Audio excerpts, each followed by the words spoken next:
Ray J's internet or something, boy. That's mad. Do you know what's mad? It's obviously, like, I can't tell that it's going in and out. So I can just see myself perfect HD, and I'm like, what are they talking about? That's what Leo was going through.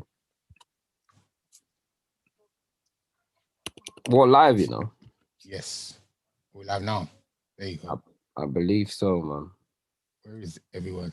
Is everyone back in the room? Let me check. The poor people have just given up. Half hour late. This is so black. Nah, they've given up. They're coming, man. 7 people now. No one. Then it's growing. Debbie, what's going on, Debbie? There's no one. They're coming, man. Don't worry. Where's Damon? They can hear you, you know, Sean. It's live on YouTube. You don't have to keep talking. She's like, you're wasting their time. They're seasoning their meat.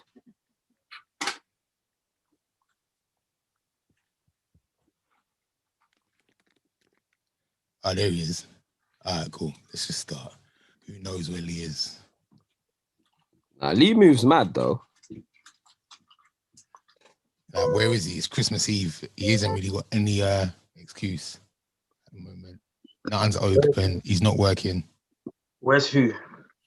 Your guy. Let's just start, bro. Fucking hell, I'm tired, bro. Yo! I got out the ring light still. Welcome to another episode of Cut the Chat Christmas Eve special. Apologies for the late start. We had a little bit of we had some gremlins. Speaking of gremlins, that's one of my favorite Christmas films. Merry Christmas, man. Why a middle finger for me? You're just patting up your thing, cuz. Allow it, man. The internet did a madness today. We wanted to have a fully flowing episode. Anyway, you're saying that Gremlins is your favorite Christmas film. No, it ain't my favorite, but it's definitely one of my favorites. Really? Yeah. Do you know what I worked out the other day about Christmas films? They're actually not good films. I was about to join in. What? I was about to agree. What do you mean they're not good films? They're not good films. I'm going to tell you why they're not good films. If you watch a Christmas film on your own, it's a dead film. Christmas films only work when you watch them with company. So you've got somebody around you to be like, oh my God, did you see that? Or Brad, did you see?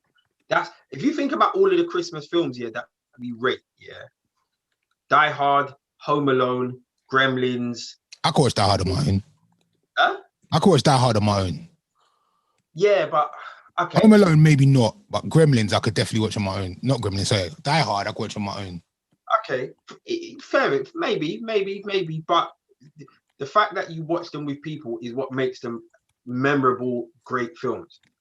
A lot of people don't think Die Hard is a Christmas film. Of course it is. It's set in Christmas. By that standing, is Coming to America a Christmas film? Does it? You know what makes it a Christmas film? Does it come on terrestrial TV every Christmas? That's what makes it a Christmas film. Of course it does. That means Goldfinger is a Christmas film. No, because Goldfinger doesn't come on every Christmas. And Goldfinger's not set in Christmas. No, there's always a James Bond film showing at Christmas. Oh, that's different though. That's different. None of the films are set at Christmas. But that's different. No, I'm not saying any James Bond films are. Bruv, you don't see Home Alone at any time throughout the year other than Christmas. True. You don't. Yeah, but you see James Bond at Christmas. I never said James Bond is a Christmas film. You did. I'm disagreeing. You're saying if the film gets shown at Christmas, it's a Christmas film. And I'm saying they show James Bond every Christmas. No. I said repeatedly. And the same James Bond film doesn't get repeated. James Bond films get shown, but one particular James Bond film doesn't get repeated. So James Bond is not a Christmas film. You're arguing for the sake of arguing because I know you don't agree with your argument. I'm saying your argument was that if they show a film at Christmas, it's a Christmas film. I never said at Christmas. I said repeatedly. All right, can we move on? What's going on, fam? You look like you had a busy week. Did I have a busy week? What did I do? I saw you on the gram looking all types of glamorous. Looking mad regal. That's what I'm saying. Looking mad regal. All types of uncle. Listen. Hey, so are we live on YouTube? Yes. We're live on YT. Yeah? Yeah. Salute to the YouTube crew. Big up the YouTube people, all 35 of you. 35 waited. Mad thing. Yeah. What, 35 waiting, you said? No, I didn't waited for us to come back. Yeah, but like, yeah, so I was doing something for Comedy Central called Drunk History. It's kind of lit. Have you watched it? No, ain't that a show they tell old historical stories, but they're cast a drunk or something? Yeah, but let me explain it to you properly. You did it, yeah? Well, let me explain it to you properly. You know, I slept for this episode today, yeah? So I'm not grumpy. I literally napped. I forced myself. My children were watching The Secret God. You know, I'm a BAFTA member now. We should like celebrate. They're gunshots. Nice. Salute, man. Yeah. I don't know where the gunshots are, but I'll give you a drop or a bomb or something. What, when did that happen? No sound? I don't even know. So during like Black Lives Matter, yeah, bare people called me in it. And so I get a call from one of my white director friends, and she's older. She's like, she could be she's older than my mom.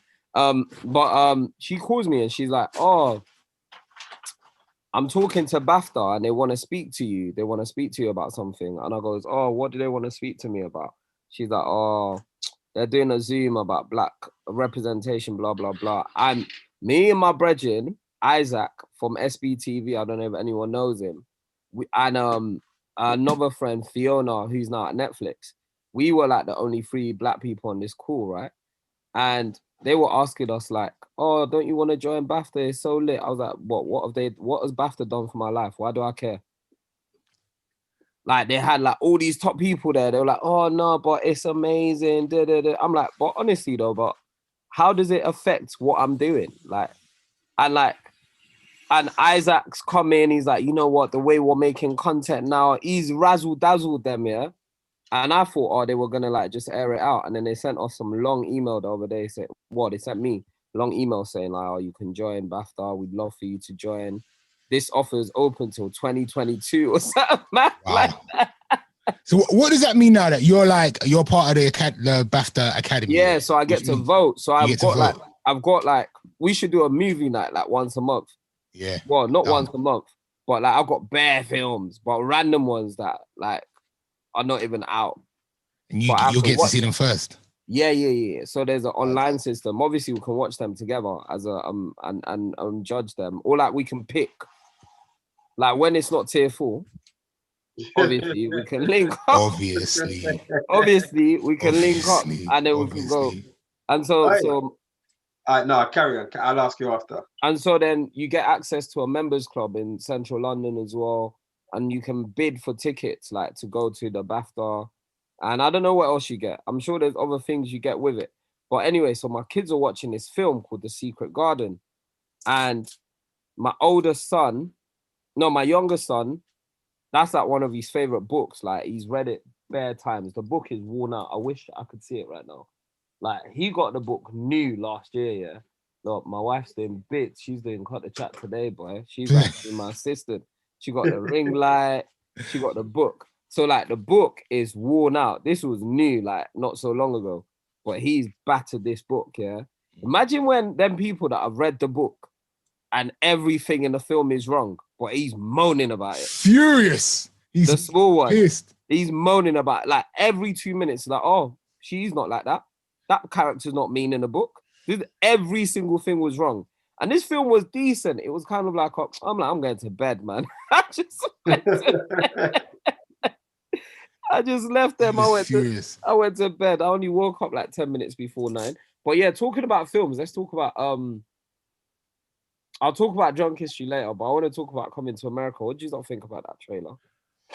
I don't think the trailer was a great trailer.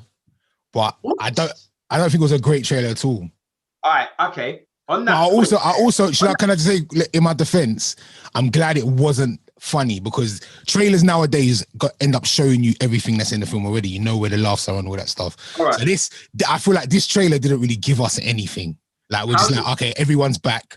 There's Wesley, Tiana Taylor. Well, what else did you want them to put in the trailer? How could that? I don't know. I don't feel like the trailer sold it as well as it could. That's my opinion. Femi? Can I talk, Damon? Say it again. Go ahead. Go on for me. That trailer was meaty. You see that trailer, yeah? Thank you. See that trailer? Like, I'll tell you two things that immediately struck me. After like 2 shots, man saw a shot, yeah? It looked like Aladdin.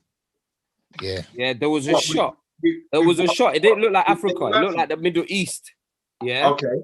The shot with the bells and like and then the next shot, it's like raw. Obviously, it's James Earl Jones, yeah. It's like raw. Sounds like Lion King. They pick up a child, like and the shot looks like Lion King. And then I'm watching it, and I'm still with it. I'm still with it. Then it gets to this bit where they arrive at the bar. Well, he's got a son randomly out of nowhere. Plot twist, yeah. Like that's that what's that film? What's that? James who did that? Free. Bad Boys 3 movement. You know, I've not watched Bad Boys 3, but you guys described it, yeah, so in depth, yeah, that I feel like I've watched the film and I never want to watch it because I get how bad it is. And then so it's like, oh, raw, they share the same right with Bad Boys 3, and then they get to the joke, and I'm like, you know what? You can't run them jokes. It's cool to be African now. Them jokes are not funny. You know, like after Wakanda Forever, yeah, you can't do that film. Right. I realized, you know what? Maybe Coming to America was just for its time. Maybe, yeah, they didn't need to do a new one. Maybe them jokes, yeah, are kind of old. Maybe if you're gonna do a sequel, I started to think about the Intent 3. Maybe if you're gonna do a sequel, do it quick. Because by the time you do it, yeah, all them years later, people might not want to watch that banter no more. The Room, you know, like it felt like they didn't read The Room. What? I don't even remember. What joke were you offended by? Not offended, not offended, but like, what? You know which one do you think? It just wasn't funny. It's when they walk into the barbershop, yeah, and them man are like, "Yo, Kunta Kinte is back," and they start. Yeah, I mean, they start. But that's just a throwback to the original movie, though. Absolutely, yeah, but it just wasn't funny at all. What Femi's saying is, are we laughing at that stuff in this day and age? Yeah, I don't think we're laughing at. I don't think like we're laughing at it in the context. I think we're laughing at it in the fact that it's linked to the first film. Bro, I think it's just carried on. Like if you'd watched the first film today, even though it was made in the 80s, you'd still laugh. You know, so they've made an addition to that movie. You know what's bad? The first film is hilarious, yeah. But I feel it was of its time. You know what I think? I think, yes, I agree with you. They didn't need to make a second one. And I can't see how they can go off of the format of the first one. Like, I really can't. It to me, it has to stick on the same line, and it probably will stick on the same line. The other thing, I think it's only for our generation. Like, I think we're the only ones that are going to watch it because we watched the first ones and we want to see, we've watched the first one, we want to see what the second one's like. It reeks of mediocrity already. Don't say that. It reeks. Should I tell you why as well? Hold on. What's mad as well about it? Hold on. Femi. Ace. Yeah. Is it me or can you see the difference between Femi last week and BAFTA Femi today? Why? Because man's got a ring light. Man said it reeks of mediocrity. Fam, Femi's stroking his chin. Bro, man's had the BAFTA thing for like a month, you know. Crack on. So Femi, like money talks, innit? Are you looking down on Eddie for taking the 100 mil, whatever it was, to do this film? No, never. Eddie Murphy's got bare baby moms and bare money. Like he's got Mel B to feed and all these. Imagine, you know, like what I think about all these guys, yeah. Let's I keep sidetracking today. I can't concentrate. Maybe because I slept. Imagine, yeah, having bare baby mums that you're just looking after. Horrible. That you're Horrible. spending millions on in a year. Imagine, Alright. like, Damon imagine must you've have got bare your them man wife. coming, Yeah? coming into the shop. No, you lot. Stressed. No, you lot. Wait though. Like, really take it in. Yeah. Imagine, yeah, you're millionaires. Yeah, you're doing very well. Like tens of millions, hundreds of millions. Yeah, a year, but you are spending 10 or 20 million on that on your old baby mums. You don't even talk to them. You don't even like them. You just got to eat with them. All right. And then not only do you have to pay for your child, Damon, you have to pay for them. I was reading something about Dr. Dre today, and his missus, and how much he spends in a month, and he's paying for it. He's paying for security. He's got a runner sending her money. He's doing all of this, like, per month. And I read it, and I was like, imagine you're not even with her. Yeah, but she has to. What is it? She has to because she has an accustomed. Listen. I'm not even saying I don't even understand it. I'm just saying, imagine, Ace, yeah, you just been paid £10 million, and you know that 2 million of that is going to a woman you don't even like. Yeah, but it's imagine I've just been paid 10 grand and like 40% of that has to, like, this. It doesn't, whether you're rich or not. Yeah, there's men that are going through the same thing. I get it, Ace. Like whether you make 40 grand a year or 40 mil a year, yeah, there's men that are going through this. No, I know, but the point I'm making, Ace, yeah, these men have it like 10 times over. Yeah, Femi, it's all relative. They have it. Imagine having one's fine, but imagine having it like you've got 5. Eddie Murphy's got like 5. But that's his business. That's their business, isn't it? That's his business. Like, you know what it is? I was speaking to a guy a couple of years ago, yeah, who's got multiple children. Over 8 children. Yeah. How many women?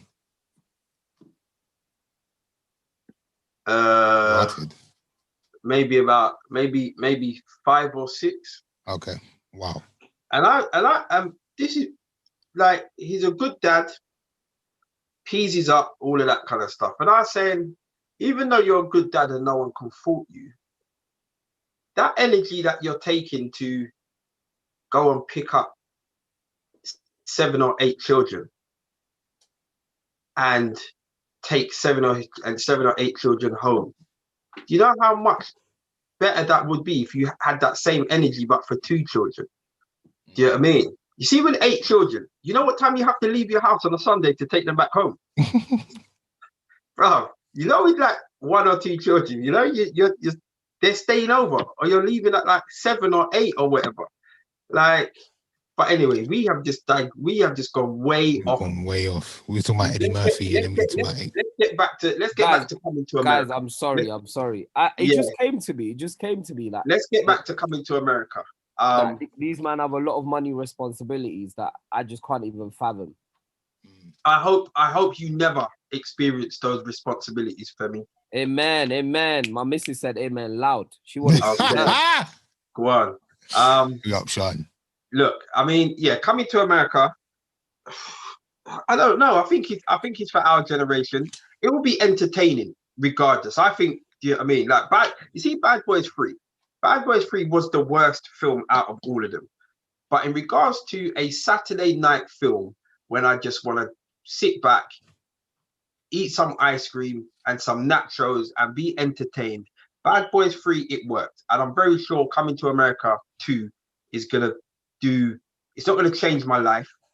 I'm not going to be talking about it in years to come, but it will, I think it will please. I'm not a fan of the reboots, yeah, but have you lot been watching Cobra Kai? Apparently it's hard. I've not watched it. I think it's sick. I think it's very good. Incredible. Yeah. Now I don't want to say incredible. It's like, it's still got like the 80s cheese, but it's banging. Like, they kept to the same story. Like, it's literally Daniel's son 30 years later and Johnny Lawrence, who was the other villain, like, and yeah, just where they are now. And obviously the kids, it's mad. It's good. It's very, very addictive. I banged out all 3 seasons already. I got a little early screening to season 3. Finished that in a couple of days. Cobra Kai is a good show. Shout out to Funny Tummy saying Cobra Kai is the best show of 2020. Can kids watch it? It's like, I would say it's mad, like, I would say it's like teen friendly, yeah? But then every now and then there's an odd swear word. Oh, so it's like watching Last Dance then. So yeah, it's calm. Yeah. Watch it. Like, it's karate, innit? After a while, I gave up. They were swearing so much. That's definitely the best documentary this year, though, as well. 100%. Okay. All right. Well, thanks for that little heads up. Cobra Kai, go watch that. We're gonna do a film rundown for the end of year show, best and worst films, etc. All of that good stuff. So we'll save that till next week. How has tier 4 affected you, Femi? Not at all. Well, your beard's gone, so it must have affected you somewhere. You smashed it. I told you so. I was doing this show for Comedy Central. I didn't finish because I was chatting crap about Eddie Murphy and to America. So it hasn't affected you. It hasn't really affected you. So what happened was this time last Saturday, I was wrapping up on set, but like we just found out that tier 4 was gonna. Last Saturday around similar time we're dancing actually. But we're finding out that this was tier 4, it was coming in, blah, blah, blah. And the reason I've got no beard is because they just shaved it for me to play this character. Like, imagine I'm the director of the episode, yeah? But the makeup and the wardrobe had done so much research, yeah? That I couldn't even argue with them. I was like, no, I don't even need to cut the beard. I'm the director. Like, I don't see that vision for the character. They're like, nah, you have to shave it all off. This is the picture of the man. I was like, no, like, but I'm not even as old as the man. So like, it's not exactly perfectly accurate. They're like, no, we want to do it, blah, blah, blah. We want to stay true to the family. And then I'm like, listen, I'm Nigerian. You can't tell me I'm playing a Nigerian character. Do you know what the woman done? The wardrobe woman. You know what she done? She's like, see my assistant there? That's the man's niece. Gangster. The actual man's niece that you're playing. She's like, that you're playing. And she goes, you see the family, the uncle, that's my friend. I've known him all my life. So I don't want to let I was like, okay, it's fine. It's fine. But because the episode we were doing was about this thing called the Benin Bronzes, and that was something that was pillaged and stolen. You know, like them African artifacts that are in museums all around the world. And so we're doing an episode about that, but like about 40,000 pieces. 4,000 pieces of statues and bronzes and like, you know, just treasure that was stolen from Nigeria by the British, and it is now all over museums all around the world, and they're trying to get them back basically. And so it turns out this woman knew the family, and I was trying to tell her, listen, I'm the director, like you can't tell me. And she was like, she drew for the niece. The niece was there. The girl was there. She's like, yeah, that's my family. Rotted. I didn't know what to do. I was like, yeah, just shave it, man. Clean as well, Damon. Clean. I'd never clean shaven in my life. You know that's going to be a problem in a couple of days. When was this? Why? When was this? Last Saturday. Why will it be a problem? What did they use, a machine or razor? They used, a Bic. They didn't use a Bic. They didn't use like wet shave. It was like I told them to do it like as closely to what you do as possible. All right, cool. No, I'm just gonna get bare bumps on my face. Maybe, but it depends. But hopefully you'll be all right. Looking like a young Mooney rude boy. You know what? If I take off my hat though, I look like an uncle that has shaved. You look mad young. You look mad young. Watch this. I look like them security guards that work at a BBC. Watch.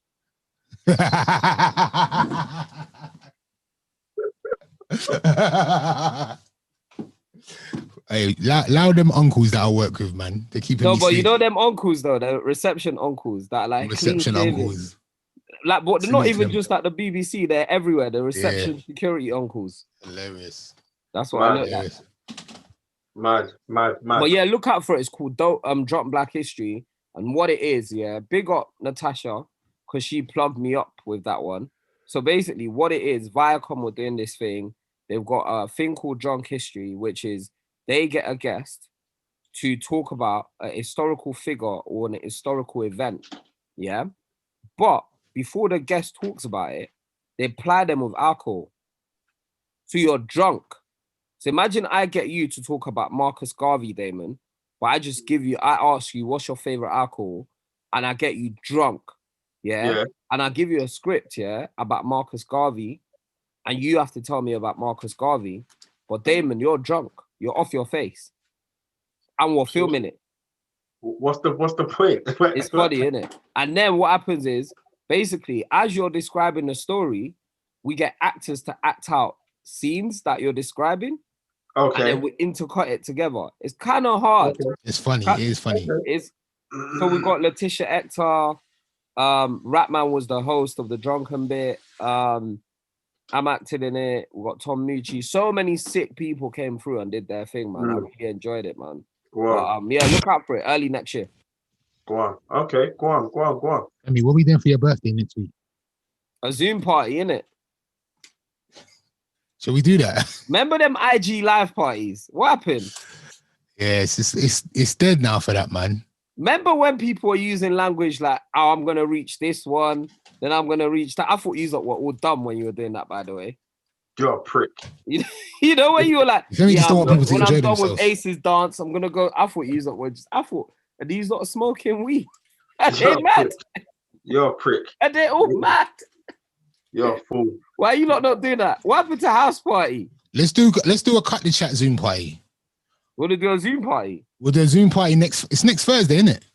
My party, yeah, my birthday. New Year's Eve is next Thursday. I'm listening. I'm not doing none of that because I'm not working on New Year's Eve. New Year's Eve. Yes, but I'm not. I hear you, but what about in on New Year's Eve? You're not working, so you can't be up late. Yeah, so I can't. We'll do it early. We'll do 9 o'clock. We'll do podcast time. All right, cool. And we'll do an hour, but everybody has to dress up and be on camera. I'm gonna wear Nigerian clothes. Nah, everybody that's in the party as well has to dress up. All right, crack on. All right, let's cool. Let's get back to the Christmas special podcast. The Cut the Chat Christmas. But where's Lee, by the way? Damon, sorry, quickly. Sorry to interrupt you. Yeah. Who knows? Why don't I have a Cut the Chat shirt? Everyone. Me, I don't have one either. Do you know over the years, everyone has had a Cut the Chat t-shirt? Every single one of them. I've never had one. I've never had one. Yes, never had one. Do you know what's bad? If I have one, yeah, cause I'm a guy, I'm a jogging guy. I would have at least jogged in it or whatever. I've never had one. I'm gonna give you one for your birthday. Fine, I look forward to receiving it. Have you not managed to make Christmas happen? Like, are you done? You ready? Right. So last Saturday, when we got told about this tier 4 business, I was at work and I'm like, I hadn't bought a single thing for anyone. Not a single thing for anyone. And I thought, I need to fly to Westfields. If I don't get to Westfields now, because my Christmas shopping is always the week of Christmas, which I'm fine with, one evening after work. I just go Westfields and I just cop what I need to cop. And I'm cool with that. You know, like you get these people that have done their Christmas shopping in July. I'm happy for you. Yeah. But I'm not that kind of person. So Saturday, I've just jumped in my car and blown to Westfields. And it wasn't as bad as what I thought it was going to be. Like, as soon as I walked into Westfield, I bumped into my sister. So that was kind of cool. So we ran around and done some bits and pieces. But yeah, it was, I mean, Christmas is happening. Christmas is always happening. Like, you see my mum. I have to shout out my mum, yeah. You see, my mum's Santa. My mum is Santa Claus. My mum is real life, modern day Santa Claus. And I'm very sure every other... I don't want to kind of leave out any other ethnic race. But you see black parents, yeah, they just make shit happen. Do you know what I saw this week, which kind of broke my heart, but it kind of made me happy in the same way? Do you know the amount of old black parents that I saw walking down the road with bare shopping bags at all hours of the morning and night. Like I'm driving and I'm looking at like old African women and old Caribbean women just carrying bags and bags of shopping. And I'm like, that's it right there. They make it happen. You know what I mean? And I'm thinking, God. Do you think you're racist that you don't see other race? You don't see the white aunties doing that too? No, I just never noticed it. I just never noticed it. But I'm just seeing. Do you know what I mean? I'm just seeing these black women. You don't miss what I just did. What do you do? I just put my elbow in some fire. What real fire? The candle. You're well today, innit? You're doing very well. Anyway, sorry, go on. Yeah, so I've noticed that. So anyway, I went to my mum's yesterday, yeah. And I've been mad busy this week, whatever else. And I went to my mum's yesterday and I opened the fridge. And one shelf in the fridge is just full of apple juice. Then the next shelf down is just full of like starter foods. Then there's a space for another shelf. That shelf has been removed and the turkey's there. Do you know what I mean? And it's just like I'm just in my mum's house and I'm like, I don't even know how you've done this, but you've done it and you do it every single year. Like every single year, Mumsy makes Christmas. You see me? You see if Christmas was down to me, hey, fam. Trust me, turkey fingers. It'll be turkey fingers and chips.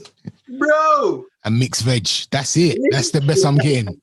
And a little packet gravy. That's what I can't like, you know what it is? You're so right. Because we just like, I just know in it, Christmas Day, I'm going to eat Christmas dinner. I don't necessarily think about what's going into it, like how much of a long thing it is, seasoning.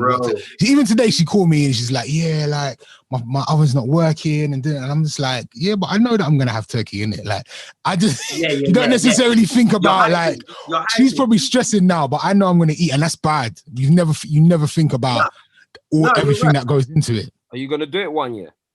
No, you're mad. Never. No. My family don't deserve that. My family don't deserve that, man. I couldn't do it. You know what about the science of making a bird that big? Like, I feel like everything else I might be okay, but do you know where my limit is? Yeah, I can make a banging Sunday breakfast. Yeah, so that's the black people beans. That's fish fingers, that's turkey rashers, that's whether it's hard-boiled bread or toast or whatever with eggs. I can get that all ready for the plate together, yeah, at the right time.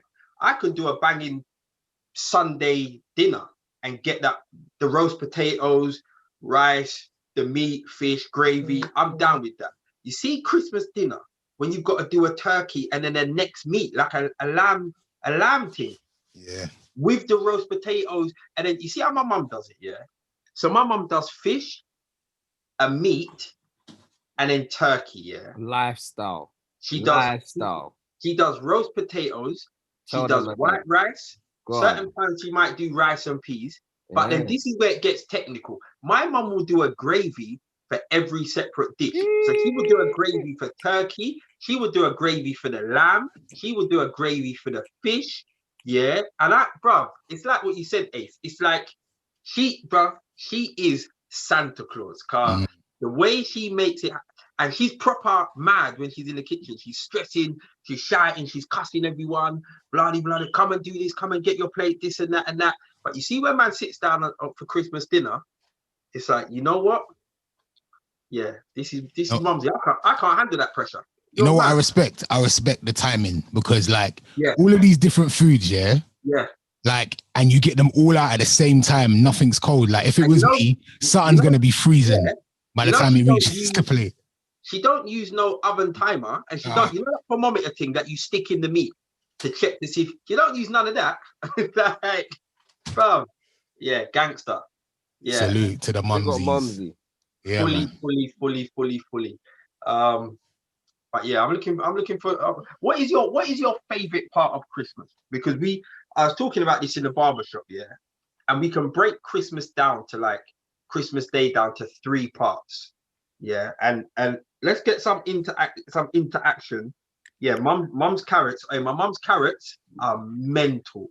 But anyway, Ace, you might sample some of that. But you see Christmas Day, yeah, you can break Christmas Day down to 3 parts: the morning, the food, and then the evening with the EastEnders special and in the film. Like, Do people what's still your watch favorite? that? Yeah, Do it's people a still must. watch I don't even EastEnders? know what's going Yeah. on in EastEnders, and I'll be watching it Wait, tomorrow. find out. What's your favorite part of Christmas Day? I'm gonna start with for me. It doesn't sound cheesy, but obviously I like seeing my kids open presents.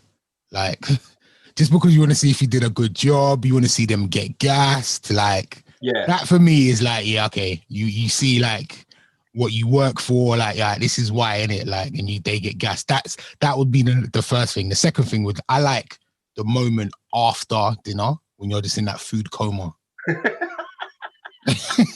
You're just like, trousers are undone, you're just on the sofa and you're just satisfied. There's nothing else that can go in your mouth.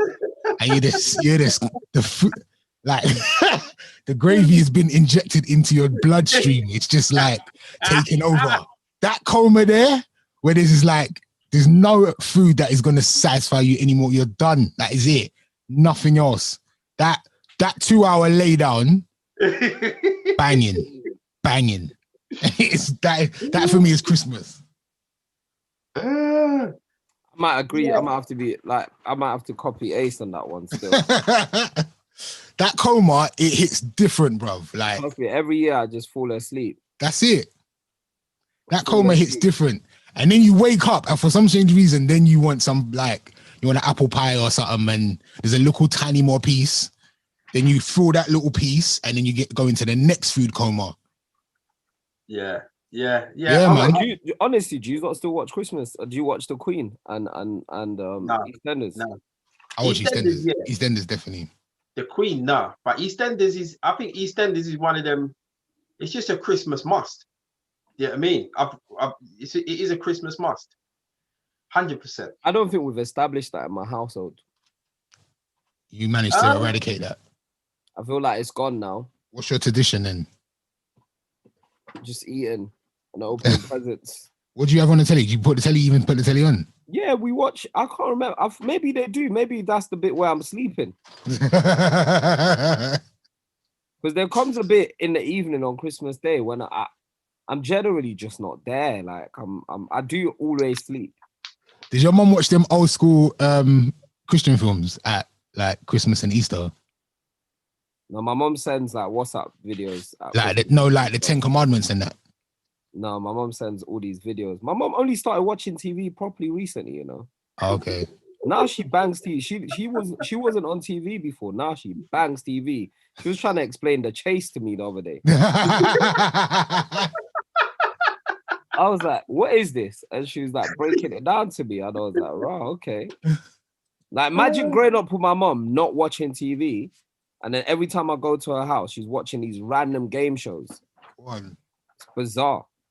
Can I just ask one more thing about Christmas? And let me throw this out to the Cut the Chat listeners as well. When are we supposed to eat Christmas lunch / dinner? Because up until about 2 years ago, in my house, we always had it at it was always supposed to be at about 4, but it always happened at about 6. And I remember as a child, we weren't allowed to open our presents until after Christmas. I don't know why. It was after Christmas Day? Sorry, after Christmas dinner. Okay. After dinner. We weren't allowed to open our present till after dinner. We could open 1 or 2, but we couldn't. And even now, I think it's me and my brother has forced my mum to change this tradition, because kids are just running around the house, just excited, seeing all of this stuff under the tree. So we kind of forced my mum to do it, to change that tradition. But in regards to food, like, it's lunch, right? It's supposed to be about 2 p.m. Yeah. Is that what time you do? I think anything between anything between about 2 and 5, I reckon is respectable. Man said 2 and 5. Yeah, I think that's Yeah, I respectable. think so. I think you're right. that's respectable.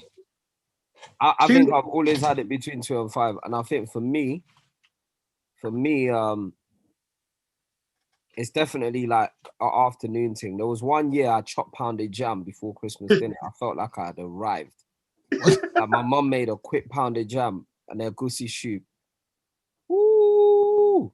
That's hilarious. And Christmas then you ate Christmas dinner? Yeah, it was lit. Wow. It was the best Christmas ever. That coma must have been nuts, bro. Is that all right? Yeah, I think between 2 and 5, I think is realistic. Like when I hear about people eating Christmas dinner at midday, I'm like, wow. What time did you lot wake up? Midday is like just when we start getting ready. Yeah, but I don't know if that's a good thing though. Like I've said to my mum, this year Christmas dinner's at 2 o'clock. I'm talking to her like I'm the one that's cooking. Like I've told her Christmas dinner's at 2. 2's nice. 2's nice. Two's a good time, I feel. Yeah, but I've definitely had a Christmas when I've eaten dinner about 7 o'clock. Yeah, it's mad though. Late. Yeah, it's mad. Everyone's definitely had one of them when everything's just running late. 7 o'clock dinner. Yeah, it's mad. That one doesn't bang. For real. Definitely don't bang. Aisha said she has Christmas around 7 to. She used to have Christmas around 7 to 8 p.m. Like, nah, they're keeping it like it's a yard dance, like you're in Jamaica. That's I remember I used to be in Jamaica, when I was in Jamaica. My friend T, he'll get the number to all our hotel rooms, yeah. After midnight, you're getting a call from T. You're in bed, but he's got that number that rings right next to your bed. Not your mobile, he calls your bedroom. And he's like, yo, let's go. And you're like, where am I going? Bro, I'm downstairs now. Let's go. And next thing, 10 minutes later, you're inside a car. You don't even know where you're going. And it's like 1 a.m. And then you get to the party and people are just arriving. That's how they keep Christmas dinner at Auntie Aisha's house. Bashment dance. Yo! Fully. Can we talk about Brexit, guys? Go for it. They finally made a deal. Yeah, but the deal's kind of dead, bro. Explain, Fem. What's the deal, Femi? The deal. And will it, off the bat, just quickly, do you think Brexit will affect us and how? In terms of negatively, I reckon it most likely will. It's kind of like, obviously, it's definitely Brexit. The only thing that they got out of it, that they made sure they got out of it, is that man can go to Ibiza for 90 days, innit? Is that the most that they you can travel around Europe for 90 days? Without a visa. Okay. 90 days. 90 days. In a year or at one particular time? 90 days in a 180-day period. Whoa. Okay. It's not bad. Okay. Yeah. Oh, so that's 6 months? So you can do it twice a year, basically. Yeah. Okay. It's like 6 months. You can spend maximum half of the year in Europe. Okay. But you have to do it 3 months at a time type thing. Okay. That's the main thing that they kind of got out of it. Everything else was like, there's border checks now. Like that, you're going to have to be stopped at the airport. There, you have to get a pet passport if you want to take your pet. You've got a right to work, study, and live in a EU country, but with conditions. Now they've got roaming charges. For a phone. Your phone's not going to work in Europe again. Pissed. They're bringing back roaming charges. This is all dumb. Like, it's not really beneficial. There's like, obviously there's trading goods, can have trade. There's like no extra tariffs. It's just mad. It's just not, to me, it's a dead deal. Because apart from being able to go to Europe, there's like really not a lot of benefits. If you're a lorry driver, there's no internal market, so that's probably going to affect that. There's no like, there's just so many different things that we're losing out on. But we'll see how it plays out. 2021, we've got COVID to contend with still. We've got Brexit to contend with. The country's gonna completely change, man. Thanks for that. It's very depressing. Yeah. 2021. But you could go to Ibiza still for 90 days, no visa. Do you know why that doesn't mean Lots nothing? of policy. Do you know why that doesn't mean nothing? Because we've been banned by 99% of the countries around the world anyway. No, but when we're back, innit? When we're back. Blood, that's gonna be, I don't even know when. Like, what are they saying? They're saying about this whole tier thing is gonna probably last up until Easter. Not tier 4, but just the whole tier system. Listen, is gonna last up. So they can tell us that we can go out, can't go out. Unks, I've given up. I've given up on this. Like, you know, like trying to. Before I was like, oh, this tier thing's gonna end soon. I'm like, you know what? It is what it is, man. It is just live my life. It's about, you know what? You really have to protect your mind. This is sounding mad deep for no reason, yeah. No, I'm with you. You I'm really with you, 100%. have to protect your psychology, and say to yourself, I am not going to let these people ruin or dictate my life, right? And the only restriction that you do have on you is that obviously you're not going to be in contact with loads of people and all of that stuff. But if you can see people publicly, like one person at a time, do it. Like, because you really have to protect your health and you really have to protect your mind. Because like, I've just not let this thing affect me mentally. But like some of my friends, I could see like they've allowed it to affect them. And it's important that you say to yourself, you know what, whatever the tier system is, I'm still gonna achieve what I want to achieve. I'm still gonna like keep striving and aiming to thrive, because otherwise you could get really down about it. They've got people in panic mode. Yeah, like my pal was supposed to take his mum to his mum's sister's for Christmas Day. Yeah, and it's up the motorway. It's not far, and you know, according to the rules, not the laws, but the rules, it's not right. But that was the plan. Now that they're in tier 4, his mum has just gone into a madness, and she's like, "Nah, we're not going. What if we get stopped on the motorway by the police? What if they confiscate your car? What if they this and what if they that?" And he's just had to concede and like, all right, mum, you know what, cool, whatever. And I'm speaking to a lot of people that are just, as you said, Femi, mentally, the pressure of, you know, worrying about contracting COVID, worrying about passing it on, worrying about, you know, being able to get presents for whoever they need to get presents for, worried about, are they going to be able to see their loved ones, you know, worried about the children not being at school or going back to school or whatever, worried about, do they have a job, you know, all of this, like the pressure that a lot of people are under. And I'm very much like you. It's just like, listen, man just needs to crack on. Man just really needs to crack on and do the best that you can. But there's a lot of people out there that are struggling differently, like mentally struggling with, you know, and I think to us, you know, we can have that attitude of, yeah, well, you know what, just, it's going to be fine, just crack on. But there's a lot of people that are just in a bad way. Because this is hard, but this is hard, man. I think for me, it's just the not knowing.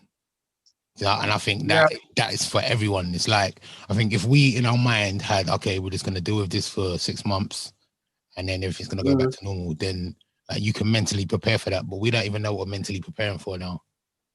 I think that's what makes it hard. Yeah. Do you know what I mean? Yeah. Because to you know, like we can adjust.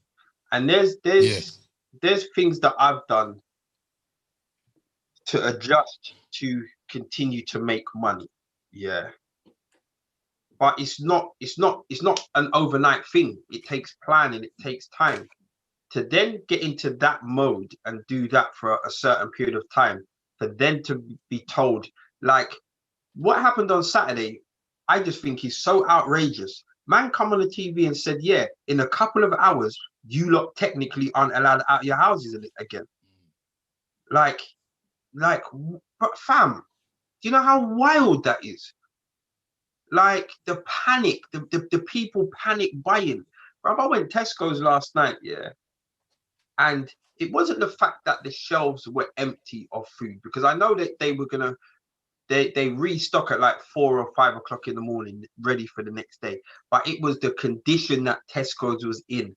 Ace, bruv. There was boxes thrown all over the place. You know, like when they haven't put the stuff on the shelf, they just put the box on the shelf, and you take fam. You got to bust it open and take it wherever you want. So, it was like savages had rampaged through Tesco's, and even that, and I'm saying to myself, so basically, I went to Tesco's to get basically stuff for mac and cheese, for Ash to make mac and cheese. Ash's mac and cheese is a mad thing. Now, so it's just essentials. But I'm looking at this and I'm thinking, you know, shops are open on Boxing Day. Like people were moving like it was Christmas 30 years ago, where there's no shops open for about a week. Like, we say, is that what it used to be like back in the day? That's what it used to be like, Femi, when you were still back in Nigeria playing with dirt. Playing with stone. Mm-hmm. What is wrong with you two? No, but you know, like I'm looking at this and it's just like, you're right. It is just protecting your mind, because it's not that deep. And even I thought I was chatting to somebody the other day and I was saying, like, you know, if you don't go and get Christmas shopping, and Christmas shopping as in food wise is like treats, in it, like biscuits and Christmassy stuff and all of that kind of stuff. Yeah. Like, what's the worst that's gonna happen? I'm not gonna go hungry. Like, I've got food to have breakfast on Christmas Day. Like, do you know what I mean?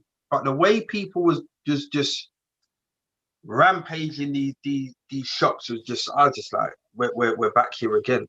Like, this is mad. Like, we can't keep on doing this every month or every 2 months when Boris decides that we're allowed out and then we're not allowed out. You know what it is? People struggle with uncertainty. That's it. Absolutely. And absolutely. And we're creatures of routine. And we don't realize that, obviously, en masse until this Brexit thing, this COVID thing. And imagine though, like 2 years ago, 3 years ago, man didn't know what Brexit or COVID was. COVID, man didn't even engage with that idea this year, but it's just dictating everyone's life. However, the main thing is, like, you just have to figure out ways and pockets to keep going. Like, even if it, like, because I feel like there's going to be uncertainty for a long time. And that's without even getting to the conversations about the vaccine and whether people want to take the vaccines or not, or whether there's just so much going on that I feel that all you can do is just keep going and just keep doing your thing as much as you can and not change your life because, like, the government are flipping and flapping. And the government have done a really bad job of, like, managing everything as well. It's not like they're doing a fantastic job. And so for us, like, you can't trust the government that has failed to deliver on so many things that they've said they're going to deliver. You can't let them dictate your life. And it almost needs to go back to that place where we're disconnected from the government. And the funny thing as well is that I saw that Boris was going to make a statement about the Brexit thing today. I was like, I'll be happy to go back to when the government never used to make statements every day. Yeah. You know, like, you only saw the government on that outside Downing Street once a year once every 4 or 5 years after an election. And then you never saw them again. You saw clips from Parliament and that was it. I'll be happy for that time. Yeah. For real. Absolutely. Well, boy, a couple weeks ago, I said to myself it couldn't get any worse, but Boris proved me wrong. So I don't even want to say it can't get any worse to where we're at now. Like, New strain and all that. Hopefully. I think they made that up. But anyway, I don't want to be a conspiracy theorist. Be a conspiracy theorist. I seem to be the only one. The reason I think they made it up is because I think they needed something else to justify this no Christmas thing. And so I just think they made it up. I've never distrusted a government so much in my life. I think they just lie about everything. Listen, like the health minister was pretending to cry on TV. That was really bad acting. He was pretending to cry. You see all of that for me, yeah? So my pal Chirag, if you don't know, one of my best pals, Chirag, lives in Australia. Shout out to Chirag and the Australian massive. He asked me the other day about the vaccine, and I said I'm not on it. And he was like, why? And I said, look, the be all and end all is I don't trust the government and I don't believe anything the government says. And he kind of questioned me about it. And I said, it might be different in Australia. I said, the Australian government might not have done anything for you to distrust them. But as a conscious adult, all I see is just things from the government, just lies and foolishness like this. Like, how can man come on TV and pretend to cry? Like, horrible.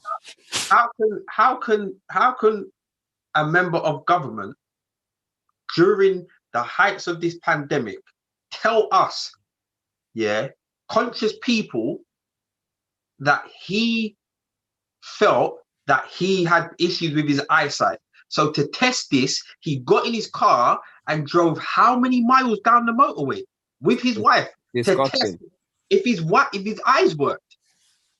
And you just said to us, that's why I went on that drive. Believe it, I'm not talking about this no more. Like, bruv, it's I'm with you, Femi. They didn't manage it well. They didn't manage it well, and they didn't manage public trust very well at all. I think we need to move on from this subject because I think it's making a certain member a bit uncomfortable, which is why he wasn't showing his face. I'm gonna be really honest with you. I'm being distracted because people are telling me to jump in this clubhouse room, which is about that any record, fam, Peng Black Girls.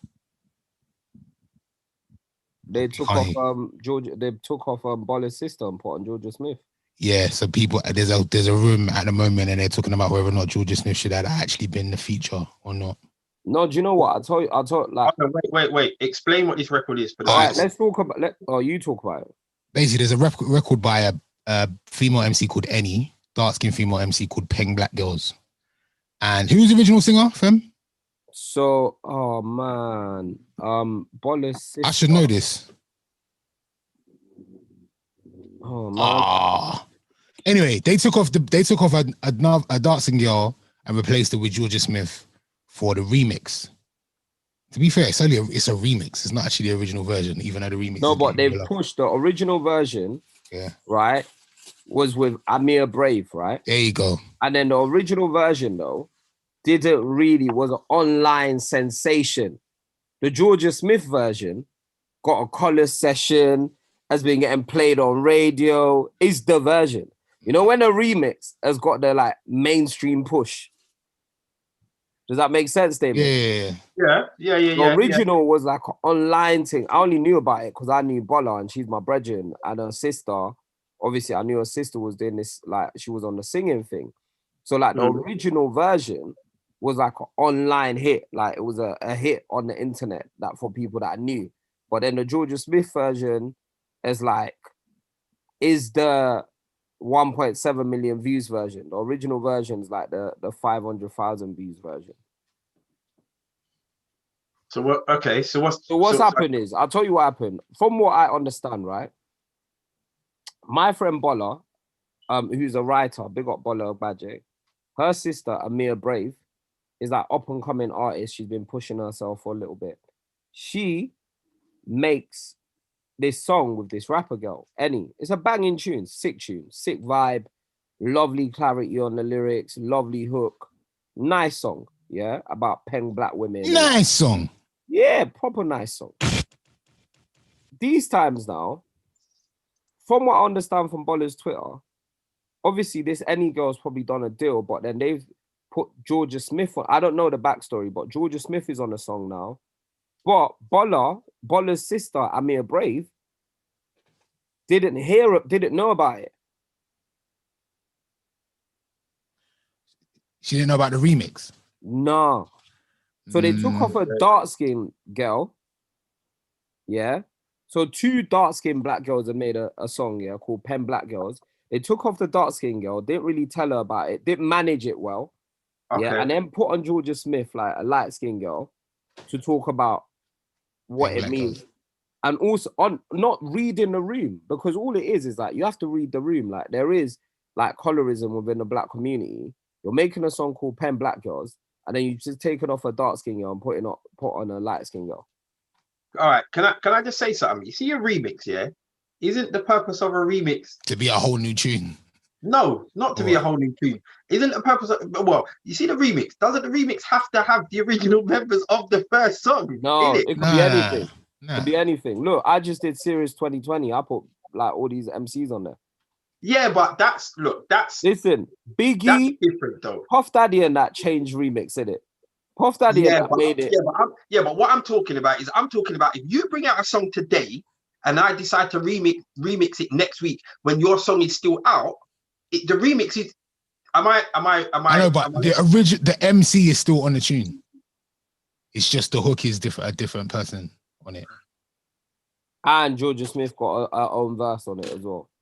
Yeah. She's spraying bars. I'll be pissed. So who is it? Who is it? Something Brave? What Amir Brave? Amir Brave. Has she got grounds? Has she got grounds to talk Do you know what? Do you know what? It's about the management. Why does it always have to go to violence? What is wrong with you? No, for me, it's about the management of the information. I think it's the management on the information. The fact that she didn't seem to know and they were moving mad. So they just didn't rate her. They did her dirty. They did her dirty because really, all you had to do. Well, you know what? We don't know that for me. We actually don't know that. No, but that's what Bolla was saying on Twitter. Okay. She went on Twitter. Okay, go. She went on Twitter. She was like, Ace, listen to Femi. She went on Twitter because she said this, like, how they doing my sister like this. All this information, Ace, that I'm telling you, I only know from Bolla's Twitter. Oh, seen. I'll be honest, yeah. I only even found the tune on Bolla's Twitter, the original. I found out about the Georgia Smith version on Bolla's. Do you know what I mean? Like, I only know all this information from her Twitter. So they just didn't deal with her properly. Yeah, that's the long and short of it. It happens. The music industry is a bitch. But yeah, what's mad is obviously I'm not on Clubhouse, but I want to talk about Clubhouse. Go on. Talk to us about Clubhouse, Ace. What do you want me to talk to you about? It scares me. Tell me why you. tell me, you know what? Like, as I'm on there, but I don't think I've said 4 sentences on Clubhouse. Like, people will drag me into a room or bring me to a stage, and I'd have no idea what to say. I don't know what it is. I think it's very much, without trying to age myself, I think it's a younger generation thing. Like, to sit in a room. And I don't know. I find it, I don't know why you're scared of it, but I understand your feeling. Should I tell you why I'm scared of it? Go on. The idea, of people talking non-stop. Sometimes ill-informed people talking non-stop. Like Twitter. And having access to my voice like that is mad. Right, just explain it for me, because I heard something where you got to put your hand up to talk, and there's somebody who governs. Ace is on it. Ace can probably talk about it. If we look at it like this, let's just say like this whole thing that we're doing right now was Clubhouse, and everybody's listening to us talking it. And there's an audience, which there is an audience of people listening to us right now. Somebody could put their hand up and we could bring them to the stage, which the stage is this, what we're doing now. Right. So we could bring Funny Tummy to the stage, or KR, or like Sarah to the stage, and they would be able to talk. And we would start a conversation about, I don't know, Brexit. How is it going to affect us? And then people want to start talking about it. They put their hand up and we bring them to the stage and we can talk about it. But bare people can just start watching. Like, we start generating a conversation that starts popping off. People will come in and just start listening to it. But you can have Okay. like loads of people that are able to talk at the same time. Okay. All right. Okay. But I understand what Femi's like. There's a lot of like ill-informed people on there chatting a lot of shit about things they don't know about. Also, I think like it can also become an echo. Like I could start a room today called "I hate barbers with dreads" in it, and then everybody that agrees with that statement would join that group, and we would just be going in on Damon for an hour, and it's just people that have the same opinion as you. Like there's a lot of networking happening in there as well. There is loads of networking happening. People are like linking up with people that they wanted to link up with and getting a lot of information in terms of music, but there's a lot of people using it for evil. That's how I feel. That's how I feel about it. There's a lot of good coming for it, but I feel like there's a lot of people using it for evil. A lot of music industry people are in this clubhouse thing heavy. It seems to be mainly music industry people. Okay. All right. Femi, are we still doing this competition for the people then? Yeah. Let's do it on Thursday. On my birthday. Yeah. Birthday giveaway. Let's do it like during live Christmas Eve shubs and whatever. We'll do. Do you know? And I don't even know how do we send people. Do you know what we'll do? We'll do a flyer tonight. And if you want to be part of the Zoom party next Thursday, we will send you the Zoom link and you can be on. But the catch is everybody has to have their camera on. And what would they be in with a chance of winning? What is the prize? So one of the prizes is a trio of the Penny Punch rum punches, which absolutely bang. That's one of the prizes. What? The other prize, Femi? The other prize is, the equivalent of how many Cut the Chat episodes we've done by next Thursday. In money. In what? In money. In pounds. In what? Pennies? Pennies or pounds? Pound sterling. Bank transfer. Monzo things. Monzo things. So we're talking about, hold on, how many episodes are we at? My goodness. I have no idea. What? So basically, it's over. It's going to be over £200. It's more than £2. It's more over £200. We're going to be giving away next Thursday, but you have to have your camera on at some point during the broadcast. Yeah, so we got drinks and money to give away next Thursday. We got drinks and money to give away. Do you know what I'll give them? I've actually got something else that I want to give away. I've got a limited edition, Against All Odds vinyl, designed by Funny Tommy. What? Hey. Limited. I got one of those as well. Why haven't I got one of them? Do you have a vinyl? Do you have a record player? No, but have you not? You haven't been in my house. You see my house on my wall, Ace. My records on my wall. Yeah. Come on. Oh, you got records? I'll send you. I'll drop you one. I didn't know. Funny Tommy, one. I thought we were brethrens. No, he didn't make them. I made them. Oh, but they were signed by him. No, okay. They were designed by him. He made them. Oh, designed by him. Yeah, he designed them. All right, Funny Tommy. Say big man. Okay. Yeah, so that's Christmas Eve. That's next Thursday. Not Christmas Eve. New Year's Eve next Thursday. Yeah, we usually always have a party on that day. So we'll have a Zoom shoebeans. Stay locked to the Cut the Chat Instagram to find out how you can get into the very special Cut the Chat New Year's Eve birthday Femi party thing with giveaways. Funny Tommy says, show them what they can win. I'm gonna have to do my wife to do my assistant. Where's your runner, Femi? Get your sorry, Sean. I don't mean to. You get me one of the records from the room, please. She looks vexed, boy. I've got a slim relationship corner. Slim, very slim. Quickly, Damon. Sarah says, Against All Odds tracksuit look bad still. You can have one of them too. See, like, look, there you go. Wait. Can Sarah have one of them, or you're just it's competition prize? Right. Okay. Look at it. You're right. Okay. All right. Yeah. You can't. The ring light's not really working for this one. I need one of them. It's hard, isn't it? I need one of them. Oh, you got one still. You got one. I need one of them. I've just been corrected. New Year's Eve is not next Thursday. New Year's Eve is next Thursday. Next Wednesday, bro. So we have to do it next Wednesday. Why don't we just do it next Thursday, fam? All right, next Thursday.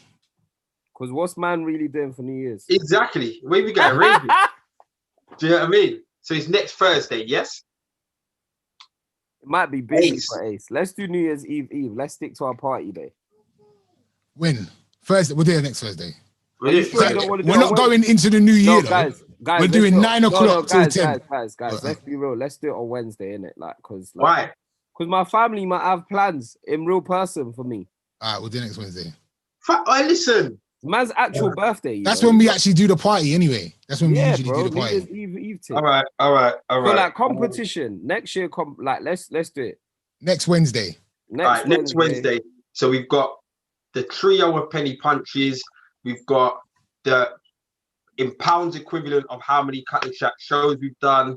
We've got Funny Tummy designed against all odds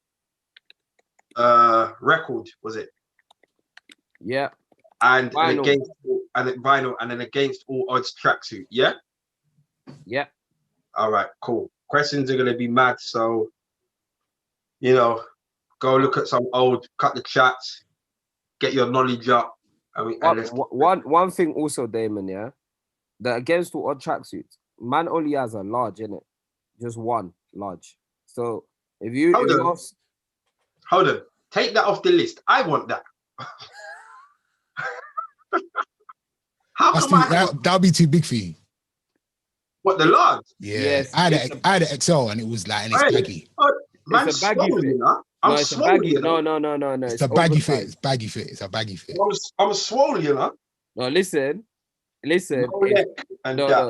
listen. It's a large, and so if you're small, don't come and start moaning about sizes. Like, all right. So keep your eyes and ears peeled. Cut the Chat Instagram. We don't know where Lee is. Message Lee, man. Like, or Cut the Chat listeners. Message Lee because we don't know. We don't know where he is. Send him love, man. Yeah. Message Lee. Find him on Twitter. Find him on Instagram. Message him. Wish him a happy Christmas. But honestly, though, guys, man, it's been a wonderful year. We're still alive. We're well. Thank God. And in about an hour and a bit's time, it's gonna be Christmas Day, man. Merry Christmas, my guys. Merry Christmas, man. Merry Christmas. Love you lot. Thank you so much. Can I do the Slim Cut the relationship caller? Quick things. Go for it. All right. So, guy's been with his girl for a couple of years. Choppy relationship. They're both quite volatile in the sense of when they argue, they go at each other's throats, saying some horrible things. Anyway, the guy's turned around and realized that he doesn't want to be in the relationship. Yeah. They had an argument yesterday and the day before. He's realized for a little while that he doesn't want to be in a relationship, but he's just backwards and forwards. Anyway, he's decided to end the relationship. But he's decided to end the relationship on Boxing Day instead of just ending it. He's saying if he ends it today, he's just he's just gonna be a total wanker, whatever else, and potentially hated. So he's gonna end it on Boxing Day. I was saying to you, why do you care that you're gonna be hated if you're just gonna, you understand? Just end the thing. I'll be honest, yeah. If he's doing Boxing Day, he might as well wait until January the 2nd. Straight. He's on a long thing. He might as well wait till after Easter. Well, it's gonna be it's go back to the New Year. No, after Valentine's Day. No, after Easter. It's come on, bro. No, after her birthday, like, bro, you don't really want to do it. Nah, he does. But so what are you saying? Either just do it now or just ride it out. No, I don't think he should ruin her Christmas. That was his argument. But I'm like, fam, you see when you're starting to worry about other people over your own sanity and as you said, mental well-being, it gets long. Nah. But that would be a very poor Christmas present. Wait till after Christmas, but you might as well just done it time ago. Like, that's mad. Do you know, like, that's mad sneaky. It's mad. I don't like schemes like that, man. Do you know what I mean? Yeah. Filter better. Huh? Send some man up. What? Do it now. Yeah, man, just do it No, now. I'd say no. Let's put it into the group. What do people are saying? Like, you should just say I'm going January Boxing Day sales and just screw. Someone said, true, January the 2nd. Someone said Boxing Day is thoughtful. Man said, receive your present first. Last Christmas, receive your present first. I'm sure that's Lee champion logo.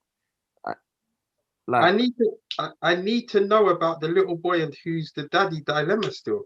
What little boy daddy dilemma? The people that were in your barbershop and and you had to work out whether or not you should tell a man if that is you or not.